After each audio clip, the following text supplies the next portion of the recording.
Level 5. Future of AI will arise. Level 5 for the road. Steve and Outtrim get you higher. Level 5. Welcome to the Level 5 podcast. I'm Steve Outtrim. I'm delighted to be joined again today by a very esteemed guest, Dr. David Teece. David, welcome back on the pod. Good morning. So last time we caught up, we were talking about self-driving businesses, and Level 5 is kind of the ultimate vision of artificial general intelligence, that entire organizations made up of AI agents, where for an entrepreneur, your company, it's an AI, and it doesn't really matter to you that there might be 100 or 1,000 or 1 million AI agents within that. You just interact with the company like you interact with any AI today. But in thinking about it since, I realized that maybe this advanced vision is a little bit in distance, whereas right now, today, dynamic capabilities actually is a framework that any entrepreneur can use to adapt to the changes and transformations that AI is bringing to the world, even if they don't want to use any AI themselves. It provides that sort of way of thinking about the world. So for those of our audience who perhaps didn't catch the earlier episodes, you're the inventor of the Dynamic Capabilities Framework, and you've been cited in Google Scholar more than any other professor in the fields of business and economics. Can you tell us, what is the Dynamic Capabilities Framework? The Dynamic Capabilities Framework is designed to help companies get to be competitive and to have a competitive advantage and stay that way. There's been a lot in the literature about, how you differentiate and how you create unique resources and get to be competitive that way, but nothing that sort of puts that in motion. So my framework says, listen, even if you get things right, you've got to constantly be adjusting, not just adapting, but also shaping the environment. And I've boiled it down to 3 big categories of things you've got to be really good at. The first one is sensing and sense-making. That is figuring out not just where the environment is, where the customer is and so forth, but where the technologies are. And then, developing your own unique point of difference, using technology or business model, whatever. But that moves you to the second step, which is called seizing or implementation. So it's no good having the best ideas like Xerox did with the PC if you don't follow through and invest behind it.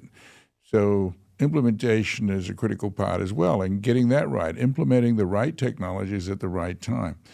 And then even if you get it right, you've always got to be constantly rejiggering, because the environment's changing, the technology's changing, and that's what I call transformation. So at the end of the day, building a business and keeping it competitive is not about efficiency. It's not about best practices. They matter, but they're lower down.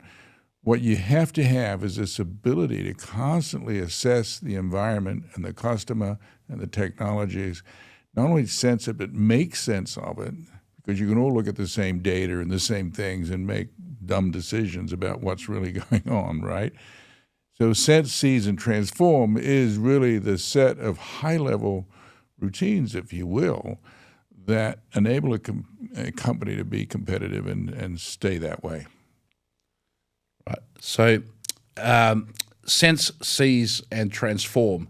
It's a pretty simple, basic concept, but it kind of has had some profound implications for the world. And when did you first release your paper on dynamic capabilities? Well, interestingly, I wrote it as a working paper in the early 90s, but I thought it was incomplete. And so even though it went viral very quickly in the academic world, I didn't bother to publish it because I thought everyone that wanted to read it had probably already read it. But an unusual thing happened, which is the leading journal in the field, the Strategic Management Journal, actually approached me and said they'd like to publish it. Now, journals don't do that. You submit to a journal, and if you're lucky, after multiple referees have read it and approved it, and it's been revised multiple times, you get it published. But in this case, I sort of reluctantly let it get published because I hadn't fully worked it all out. My hesitation was because this is really a big idea. But anyway, it was published in 97, an earlier version in, I think, 94. But then in 2007, I came up with this simplified version, which is a sense, seize, and transform. You won't find the sensing, seizing, transforming in the earlier 97 version of the paper, but in the 2007 version, that's where I laid out the framework, and that's what I call sort of it's a workable systems theory. If you want to really understand what it is, in a world where everyone is down in the weeds with their own little silver bullet ideas to solve this, that, the other problem, nobody's got a big picture view of what you really need to build and sustain competitive advantage, and that's where dynamic capabilities fits in. It's really a systems view. Right. And when you say competitive advantage, you can have a competitive advantage because your ability to sense is superior, your ability to make sense of the data, your sense making is superior. Also, there can be companies, perhaps their sensing wasn't as great, but they're incredibly good at execution. So they get competitive advantage from seizing. And then transforming, how you can adapt and survive and change the fundamentals of your business, even completely pivot to new markets if you need to. The transformation capabilities, you can compete on that. So these are really like dimensions for entrepreneurs to start thinking about their business in ways of how can I make my business more valuable. It's not just adding revenues, profits, and customers. It's actually upskilling the business. Did I get that right? Yeah, and it's really about innovation, of course. I didn't use the word innovation, but sense seizing and transforming is really about being entrepreneurial and being innovative. And also, frequently, of course, it's about using new technologies and developing new technologies and new business models. And you're right, these three things, you got to be good at them all, but they matter differently at different times. I mean, a successful startup doesn't immediately have to worry about transforming, although you might say the very process of scaling, which is seizing or implementation, does involve transformation. So early on, entrepreneurs are in the business of sensing and sense making, and then developing capabilities that are suggested by that analysis. So, okay, if I see a gap in the market or if I see a new technological opportunity, which way are we going to go with this? And there's no one way. And so figuring out how you're going to position and where you're going to place your bets. Because once you get into the seizing phase, your flexibility disappears to some extent because you've got to make capital investments that are irreversible. So sensing, you can sit there and noodle for a long time, although you may miss windows of opportunity if you do so, but you can be both too early and too late. So getting the sensing right and the sense making right is critical, and that defines the organization for a while.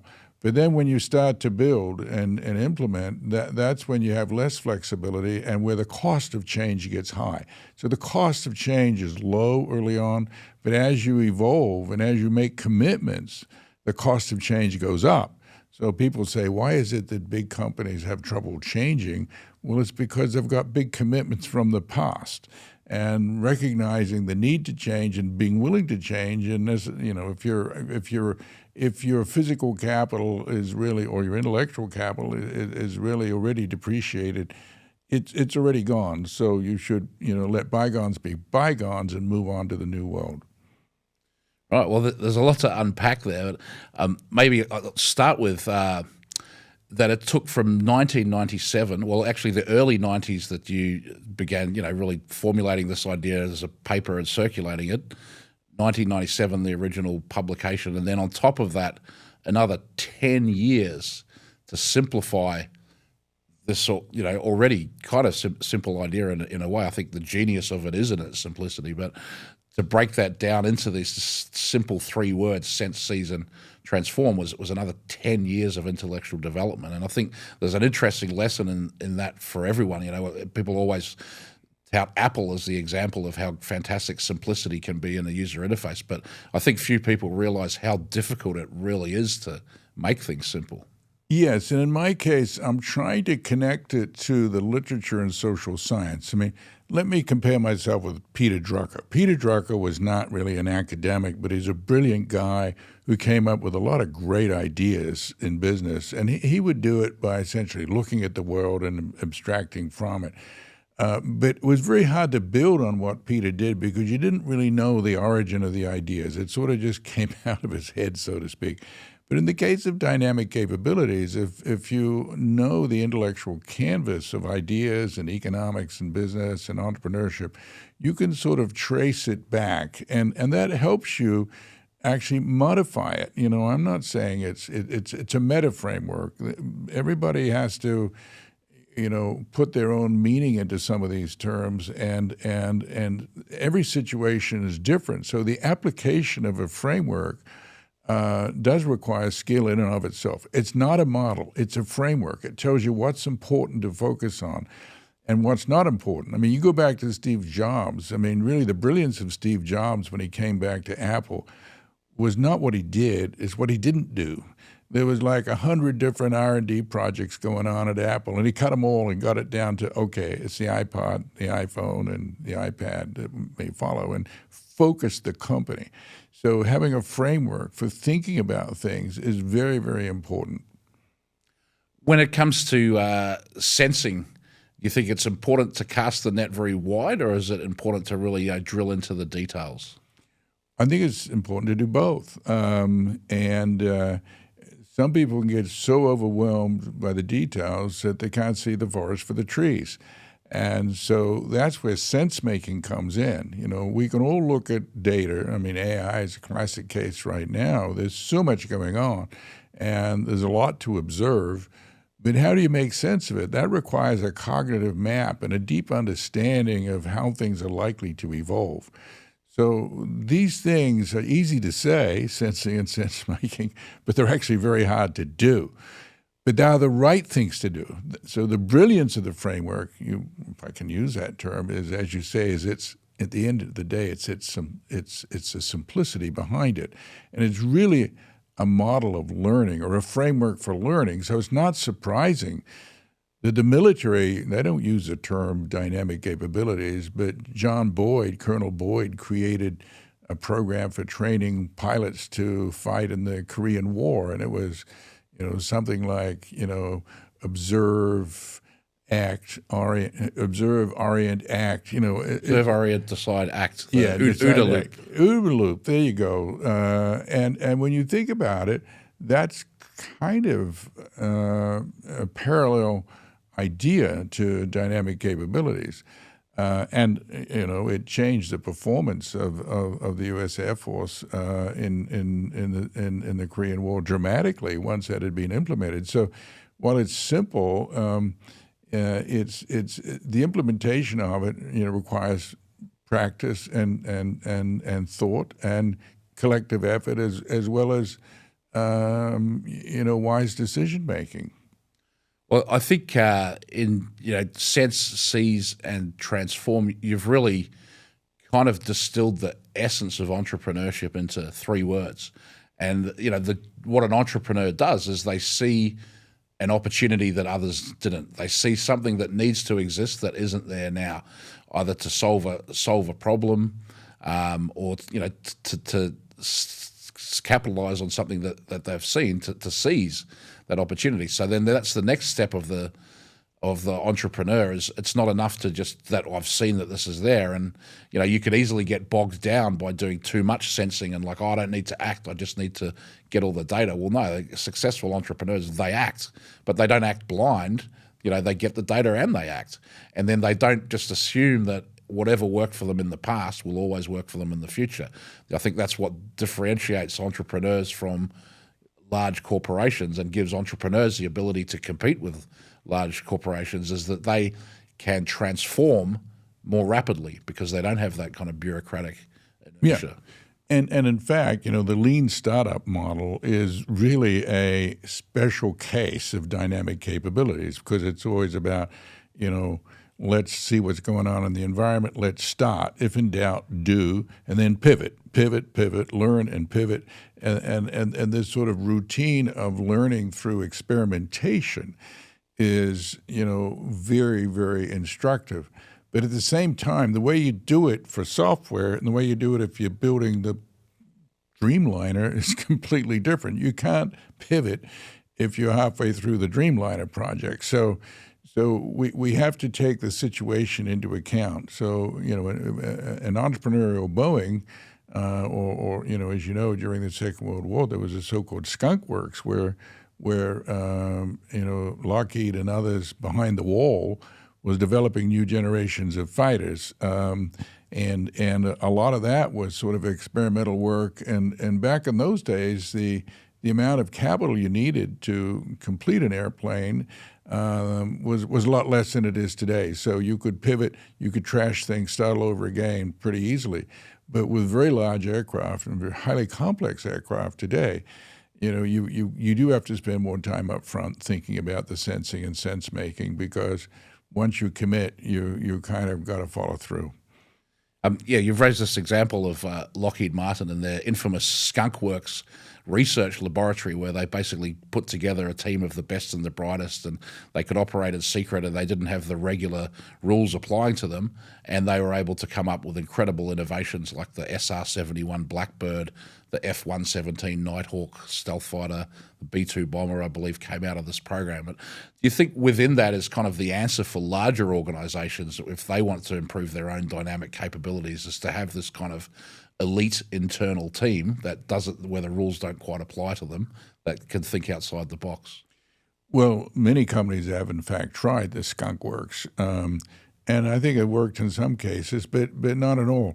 I think that the IBM PC was kind of a Skunk Works in a way, because they sent people down here to Boca Raton with a budget of $100 million and said, go do it. Because at IBM, they knew that the organization would kill it.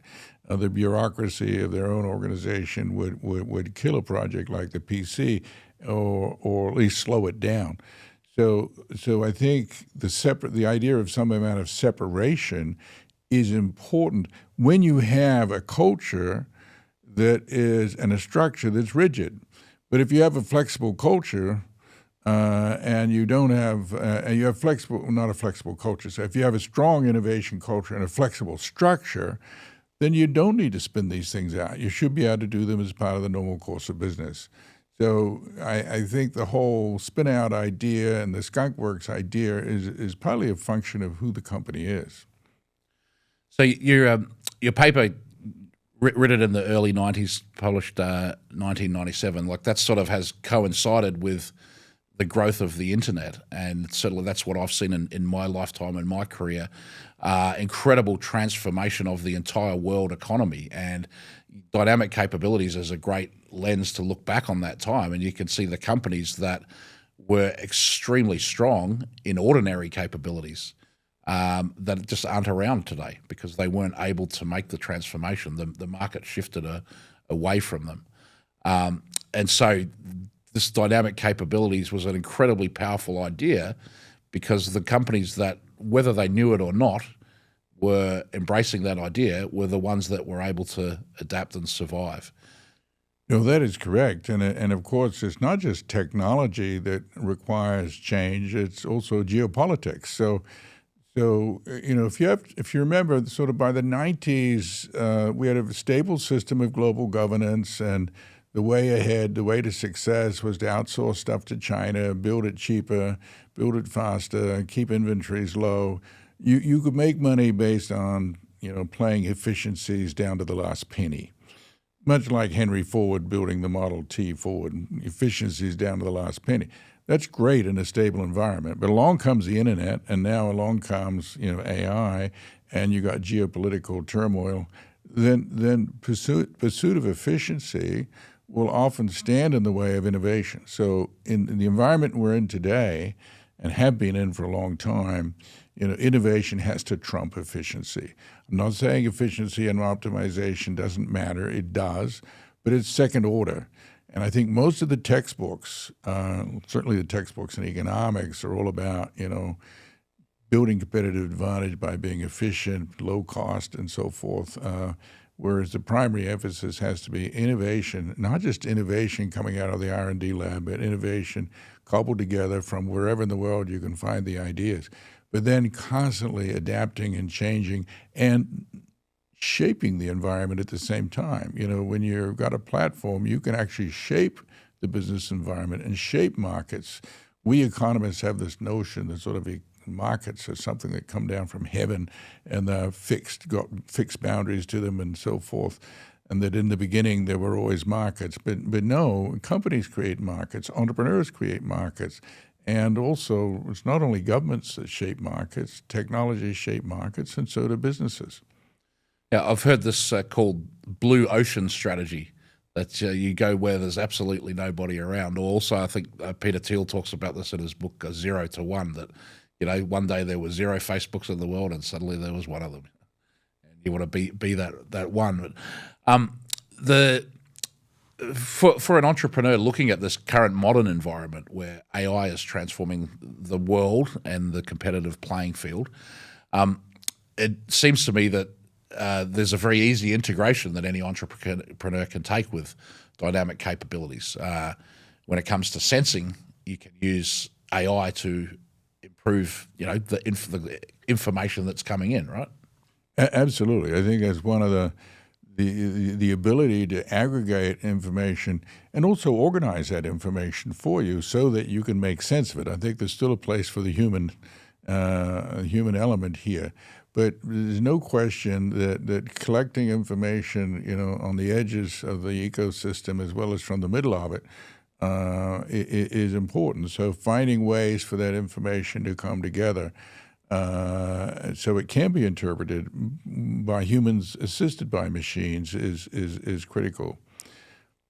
Yeah, and we have some incredible research tools out at the moment. For example, Google's Gemini deep research. Now Claude has deep research built into it. ChatGPT has really excellent level with GPT-5 Pro research.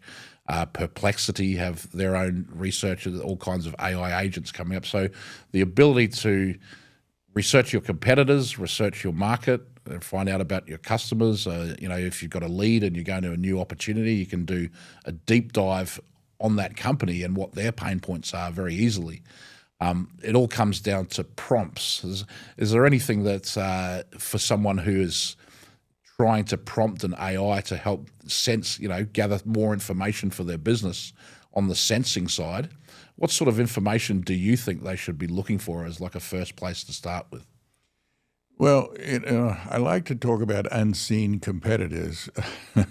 It sounds like an oxymoron, but it's not. There are emerging competitors everywhere, and trying to figure out where they're going to come from, who's likely to be, attract the capital and the talent to get out ahead is very important. So I think the AI is really good at the sensing. I'm not so sure it's good at the sense making yet. I think it will be, but I think that's where the human element right now.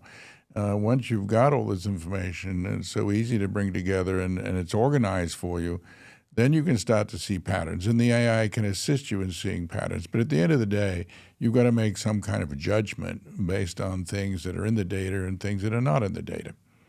So the AI, in a way, although it gives you superpowers if you know how to use it the right way, others can also, your competitors can access those superpowers as well. So, you know, how you differentiate yourself from others around you in your industry that also have access to these tools really comes down to dynamic capabilities, doesn't it? Your ability as a human to use them in a different way. Yeah, it's at the end of the day, it's your ability to act and figuring out what things to double down on and what things to discard is making those judgments. And then, you know, human networks matter in terms of assembling capital. I mean, VC isn't just going to write a check because some piece of AI says that this is a good prospect. They want to meet the entrepreneur. The entrepreneur is still going to be important here for quite some time. Even if down the road we have certain organizations that don't have any employees, I think the entrepreneur is still going to be important. We're going to need entrepreneurs even if we don't need managers. I think you have to distinguish between an organization that doesn't need managers and one that doesn't need an entrepreneur. Managers can be replaced. I don't think entrepreneurs can be, at least not as readily. Do you think there's room in an organization for more than one entrepreneur? Yeah, I do, because there's going to be still domains of knowledge which have some degree of specialization associated with them, and even though the AI can walk across those domains, whether it can make the right judgments about those domains is another issue. I guess that also brings me into another thought, which is, is there a recursive component to this that, you can, as an entrepreneur, thinking about how can you make your own company improve its dynamic capabilities? One of the ways you can do that is to improve the dynamic capabilities of the people working for you in the company.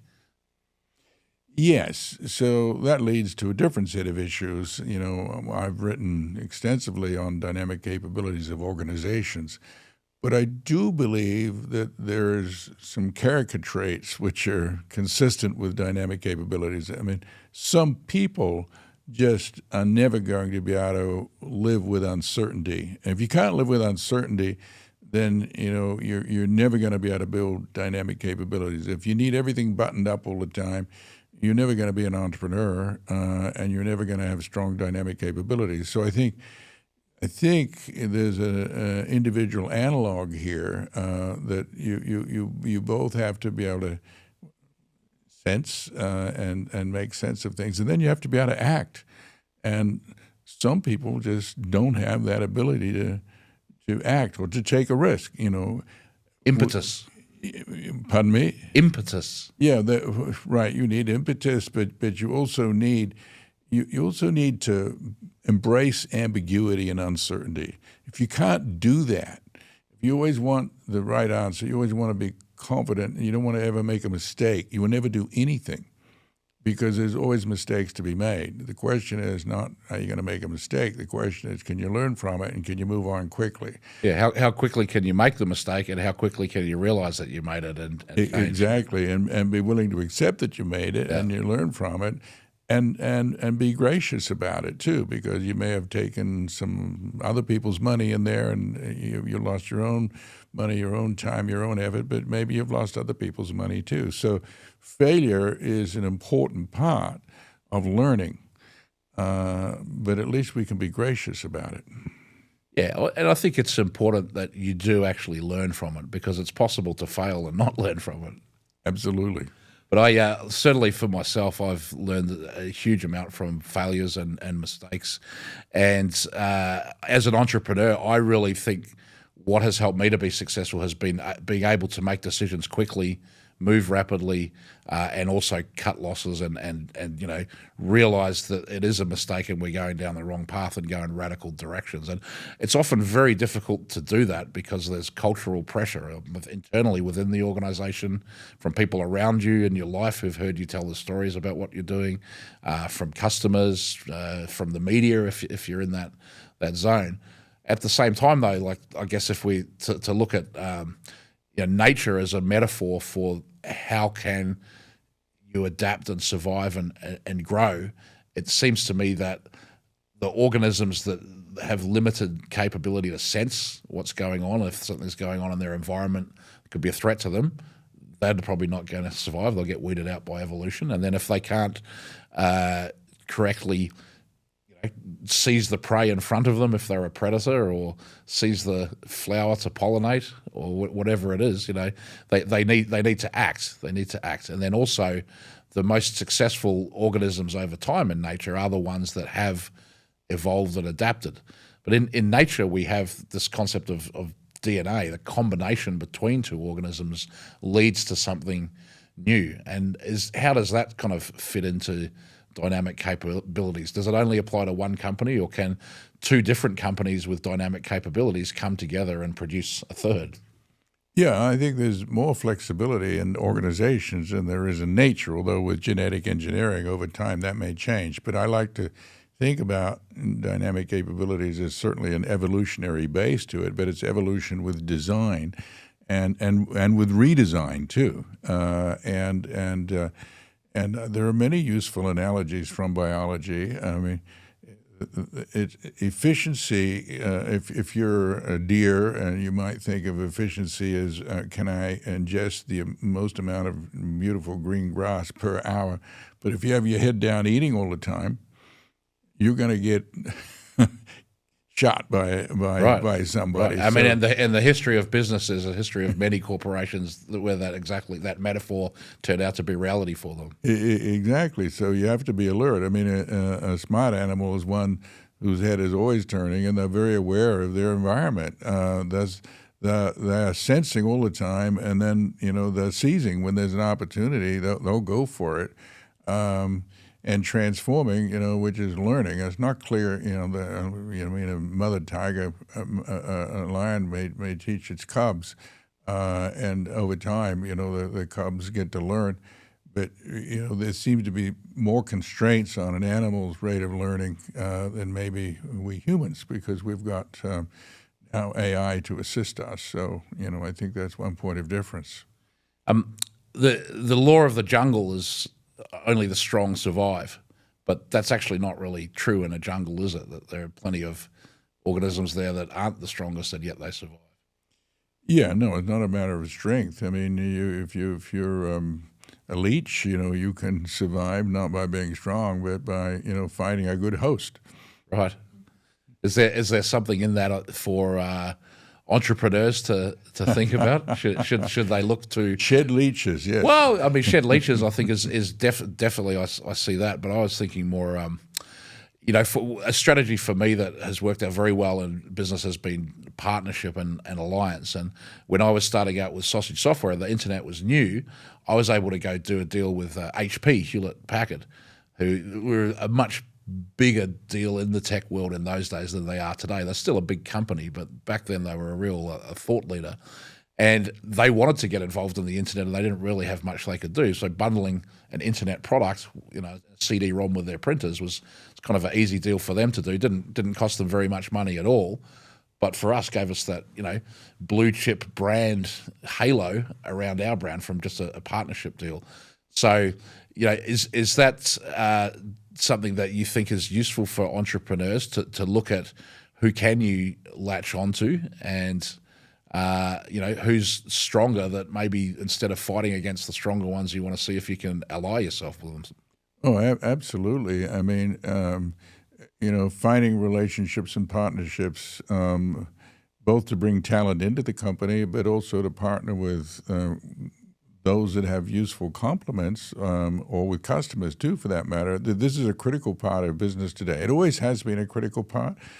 But, in the age of big, large, vertically integrated companies, it wasn't as common as it is now. But now, the ability to build alliances and figuring out the need to build them and then being able to build them and to manage them is a critical part of business success.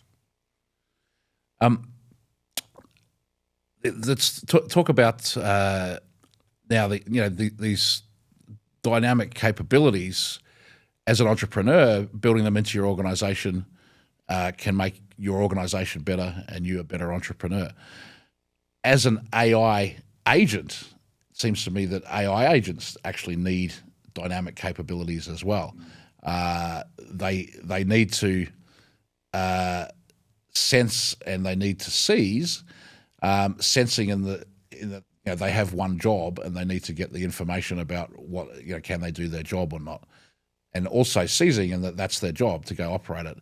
And then the transforming, it becomes a little bit hard for an AI agent to transform itself. But an organization of AI agents, it's actually quite easy to transform itself because it just swaps out one AI agent for another.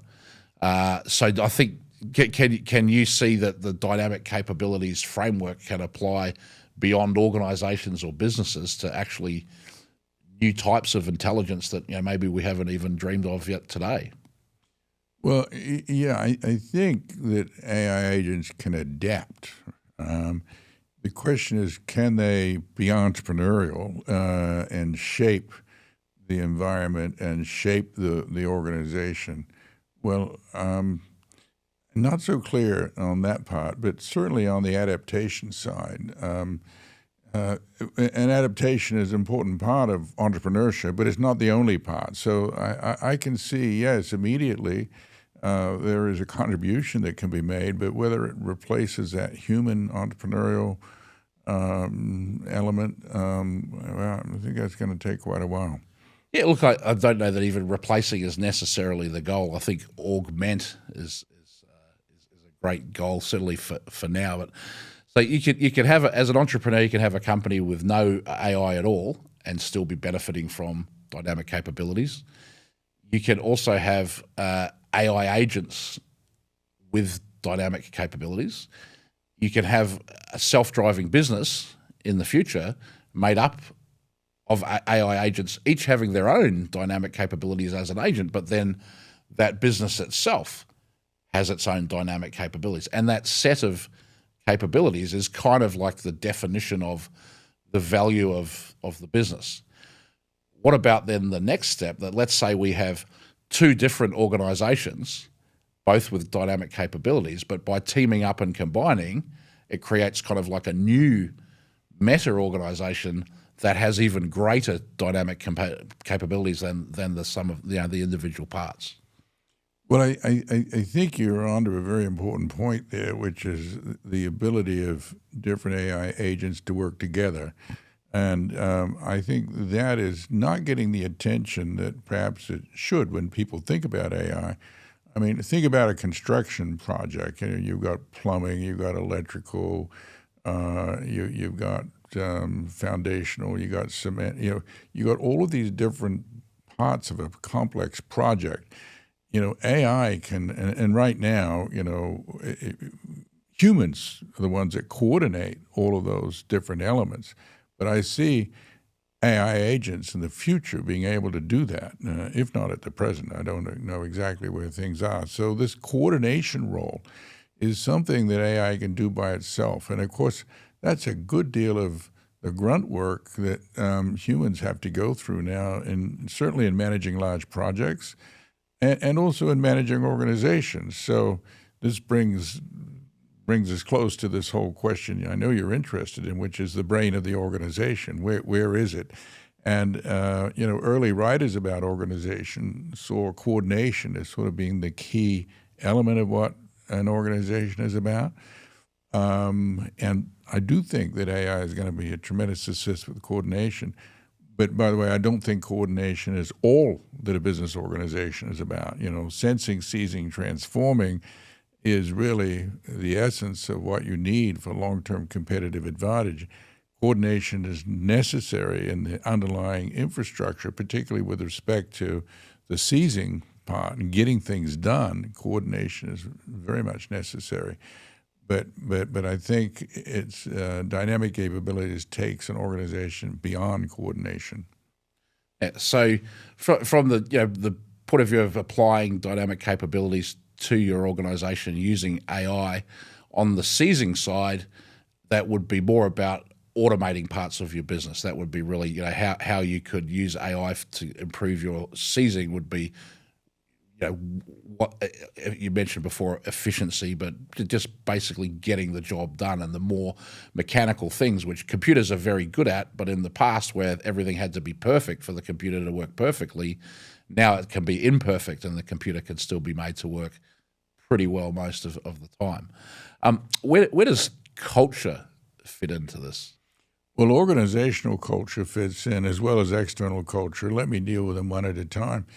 I'll deal with the external first. You know, Europe is not entrepreneurial. America is. China is entrepreneurial. Why isn't Europe entrepreneurial? Well, I think in part because of government regulation and a state of mind in Europe about the role of government. I mean, I think Europe was entrepreneurial, 100 years ago. And it was entrepreneurial, and it still is, entrepreneurial in certain pockets. But we have a much more entrepreneurial culture, sort of a can-do attitude, and people don't talk as much about balance. We know if you're an entrepreneur, you're going to be unbalanced for a certain period of your life, and so entrepreneurial culture, I think, sort of comes a little bit from fact, we're a new country, and the West, the people that open up the West were explorers, and we're closer to that history. And in our music, if you listen to a lot of country music, there's still very much a little bit of a not a confidence, but a celebration of somebody who's a bit of an outlaw. Okay, and an entrepreneur is a bit of an outlaw, not in the legal sense, but in the sense of breaking the rules of traditional organizations. So I think national culture comes into this. But perhaps of greater importance for innovation is a culture inside an organization. If you don't have people committed to an entrepreneurial system and entrepreneurial values, being willing to recognize the need for constant change, and having a reward system that is consistent with that, and a leadership on top that is pushing those values every day. If you don't have that, then it's much harder to innovate and to change. So personally quite funny to me, that point that you've just made, because my first company, Sausage Software, we built a culture, and we kind of became famous in a way for the culture. But one of the actual aspects of our culture was this metaphor that we used to use all the time of cowboys and sheriffs. And it's the Wild West, and you're in these uncharted territories. The cowboys are running around on their horses, and they're having a great time. They can do whatever they want. There's nobody in their way. It's fantastic. But when they start to find somewhere good and they hang out there and they like it, more other cowboys start to find out about it. And then sooner or later, you've got a whole bunch of cowboys running around. Well, then you need the sheriff. Then the sheriff comes to town, and things start to change. And once the sheriff appears, it's not as much fun for the cowboys anymore. And you can still be cowboys, but you can't be cowboys in the same way. And eventually, more sheriffs appear, the cowboy population reduces, and everybody accepts that, for the growth of the town and the city to continue, it's got to be mostly sheriffs and very few cowboys. But, for the uncharted territory, the sheriffs aren't going there because there's no reason for them to be there. That's right, and you need sheriffs. You need certain. You need the rule of law to govern, and you need enforcement of the rule of law. But sometimes we go too far. Not just with rules, but also with attitudes, and that's why maintaining an entrepreneurial culture in a large environment is often quite difficult. And do you think that the organisation should try to strike that balance, that you have some entrepreneurial thinkers and then you have some sheriffs to rein them in, and you put them in the same room for meetings? Or is it better to have sort of the culture gets dictated from the top, and you have a visionary Elon Musk style entrepreneur, and then everyone in the company is kind of following their lead? Well, look, in every organization, you're going to have a CFO and others that are kind of not necessarily the sheriffs, but they're going to be asking the questions. They're there to harsh your vibe. Yeah, does this really make sense as an investment? But you do bring up with Elon Musk something else, which is the founder-led organization. When I look around and say, which of the organizations that have the strongest dynamic capabilities, they're often founder-led. And why is that? And I think the answer is because boards of directors and regular management tend to pat down dynamic capabilities and pat down entrepreneurship. Particularly the way we've been populating boards, in recent years. We need diversity, but we need cognitive diversity first, and we need deep understanding of the business, and we need boards that can support managers and executives when they are willing to take risks. Because if you don't take some risk, you're actually putting the company in a more risky position.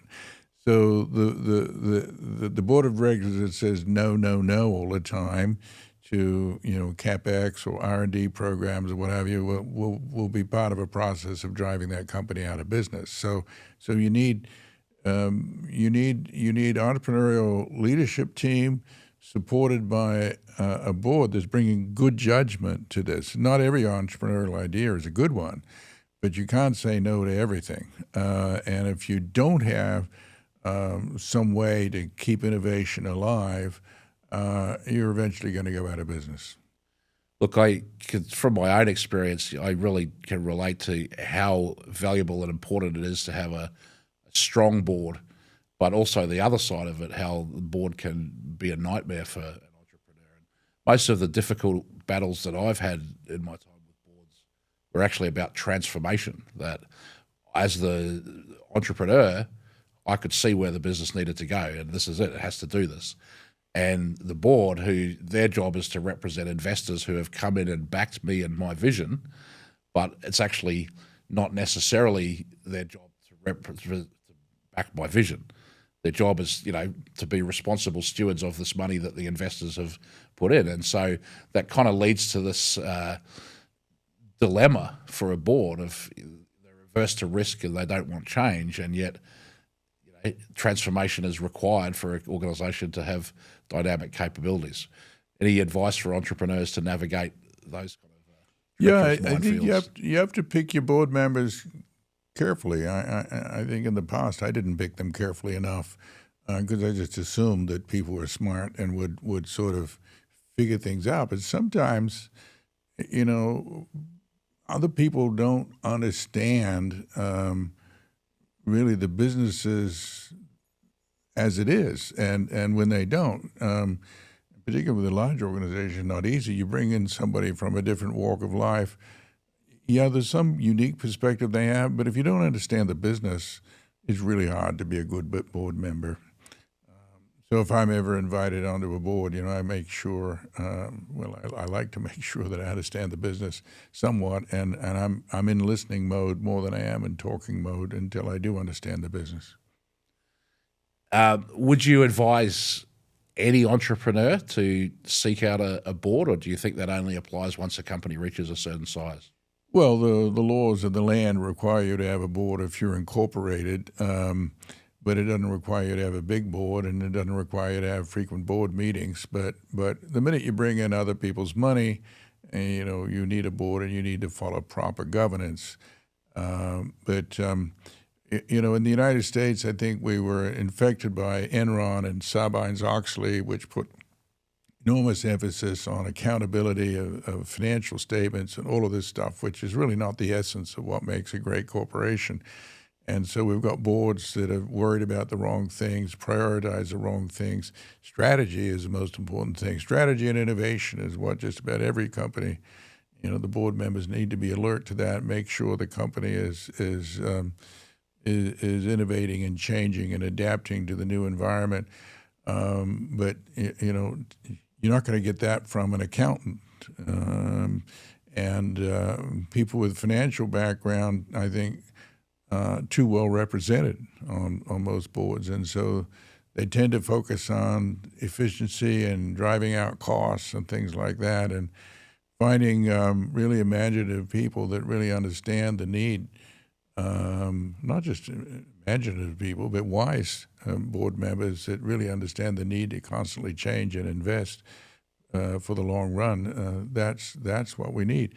Of course, in the U.S., you've got shareholder activists out there who are bad news most of the time because they aren't shareholders.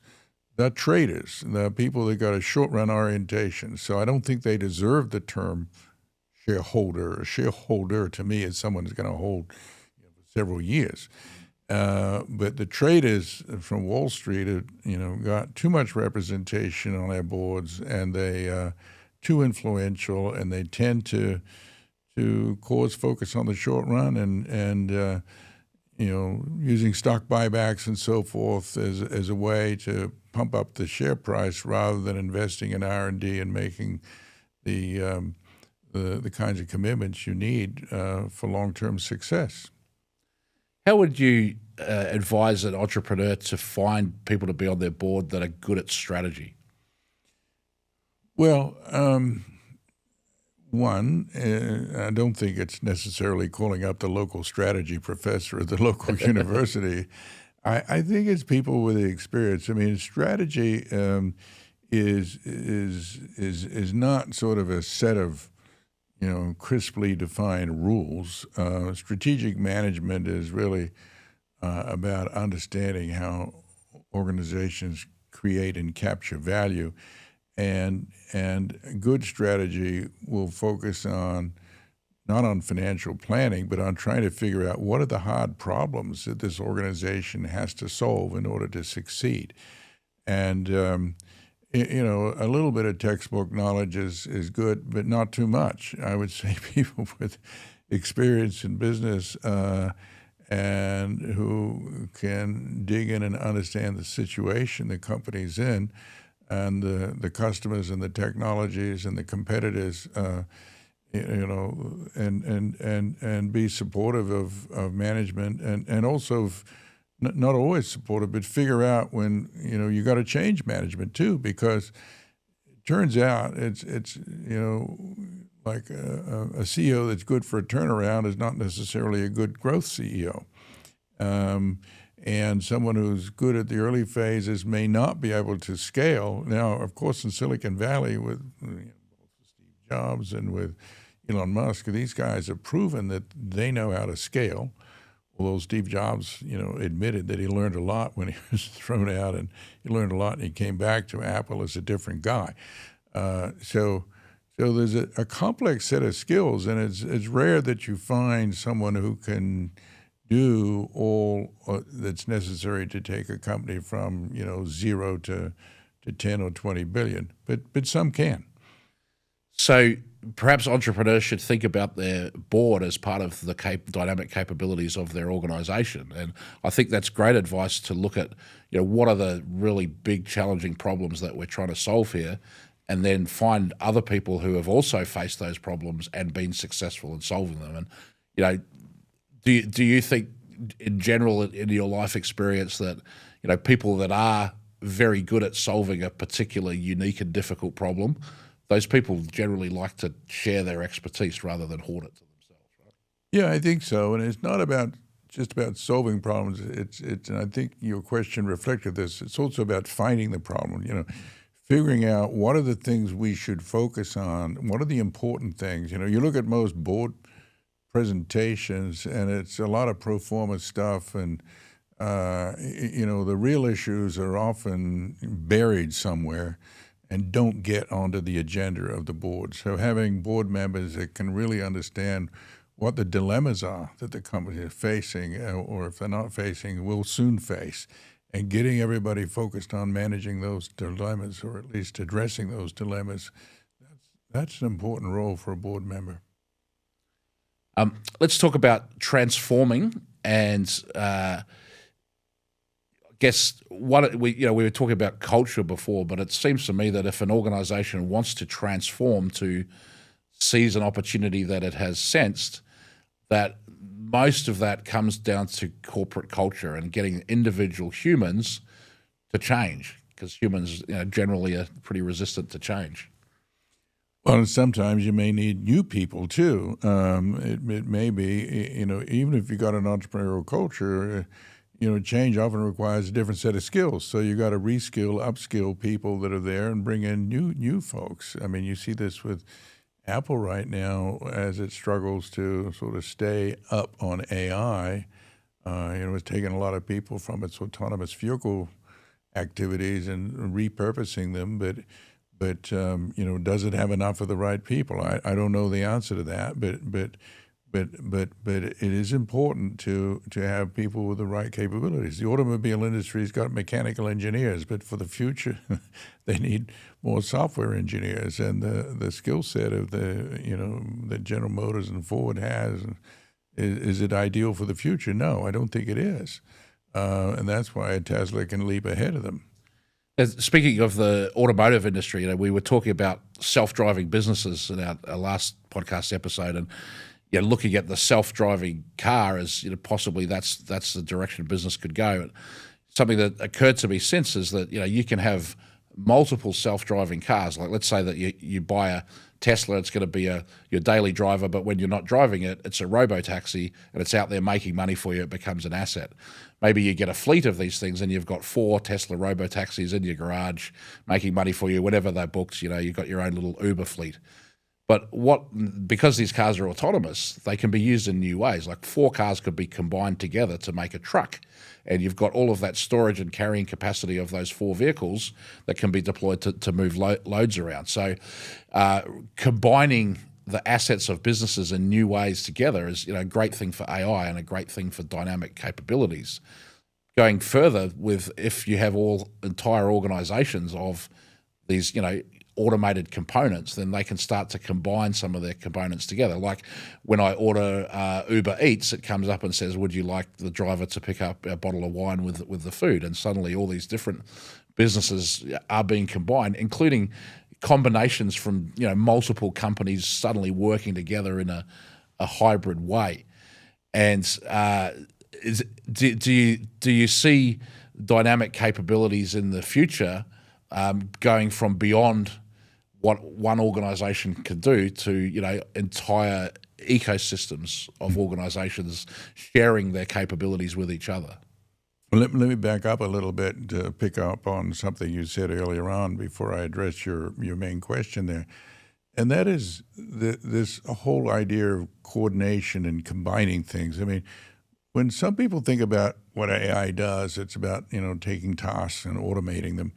And that is certainly one element. But I think the real power of AI is coordination. The example I use of the construction job, the example you just used of, well, I've got, a fleet of vehicles. Let's get them not just to do individual tasks, but let's let them do a combined task, a joint task. And this is typically where, the human element has been absolutely critical in the past. And I think, it's combining things not only inside the organization, but outside the organization.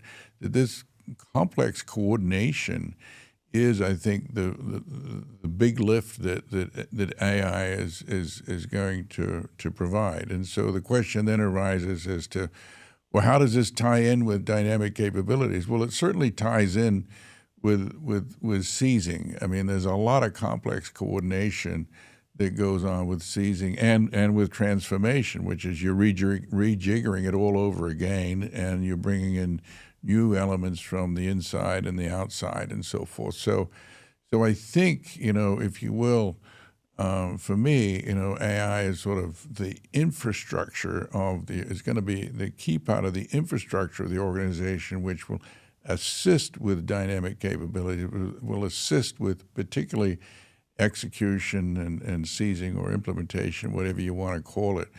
But there'll still be this need, coordinate around what tasks, and which of these various capital elements am I going to build or buy before I think about how I'm going to coordinate them? Which of the items I want to pull together to perform a joint task? And what about hybrid organizations and organizations collaborating together to jointly, they might have, someone might be very good at seizing. Should they look for an organization very good at sensing and join forces? Well, yeah. I mean, there's been, a long history of specialization. We take the pharmaceutical industry where the small biotech companies do most of the invention, but bringing things to market, the big pharma companies do that because you got to go through all of this FDA regulation. There's a long history of sort of collaboration between smaller companies and larger companies. And of course, the whole ecosystem platform thing is, you've got, whether it's Apple or whether it's Meta or whoever, there's a lot of different players that coordinated on digital platforms. I think that crosses, is already crossing organizational boundaries and will continue to do so. All right, well, I think that's a great point for us to end it today, David. We could talk about dynamic capabilities all day, and hopefully we'll get a chance to do it again in the near future. Thank you very much for your time, David Teece. Thank you.